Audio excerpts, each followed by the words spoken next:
Given this equation, h of x equals x squared times x minus 1 cubed times x plus 2, evaluate the following questions.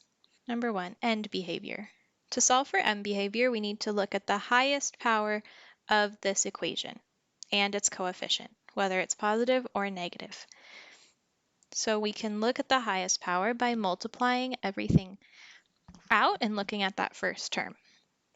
We have an x squared times an x cubed plus whatever is after that, doesn't really matter, the rest of it.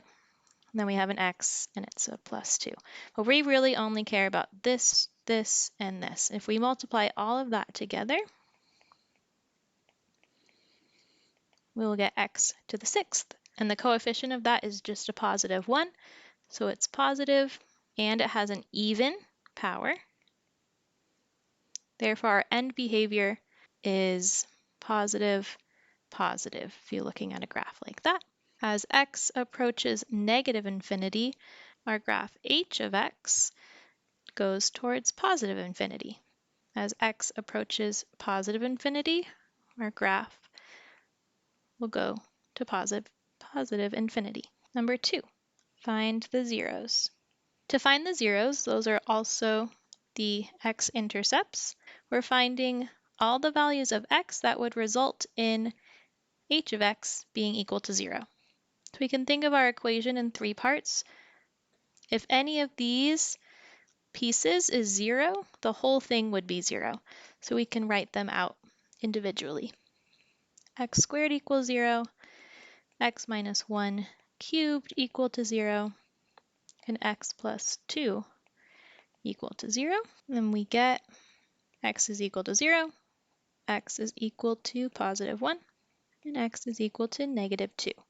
These are our 3 zeros, or our 3 x-intercepts. Questions 3 is, do the zeros touch or cross? Meaning, does the graph touch or cross at those points? A touch would mean the 0 shows up an even amount of times, and a cross would be odd. When I say the 0 shows up an even or an odd amount of times, you're just looking at the exponents. This one has just an exponent of 1. Since it's x squared, that's the same thing as saying x times x. So there's 2 x's, shows up twice, it's an even, therefore the graph will touch at x equals 0. This one has 3, which is an odd, so it crosses. This one has 1, so it crosses. That just means on the graph, here's our 0, here's our 1, here's our negative 2. Negative 2, the graph will somehow cross there. At 0, it's just going to touch, whether we don't know yet if it touches up there or down there. And at 1, it's going to cross it as well. Question 4, find the y-intercept. To find the y-intercept, we plug in 0 whenever we see an x. 0 squared, 0 minus 1 cubed, 0 plus 2, 0 times negative 1 times 2 equals 0. So our y-intercept equals 0. How many turning points can the graph have? To find turning points, we take n minus 1, and n is equal to our highest power, which we found in step number 1. It's 6. So this graph can have a maximum of 5 turning points. This doesn't mean our graph will have 5 turning points, just means it can have at most 5. So if you draw the graph and you sketch it out and there are 6 turning points, you know you did something wrong. And the final step is to sketch the graph. So we know our end behavior goes up there and up there. We know our zeros, which is our x-intercepts. We have a negative 2, we have a 0, and we have 1.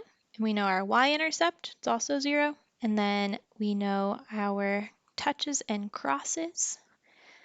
So it crosses at negative 2. The graph comes down, crosses at negative 2.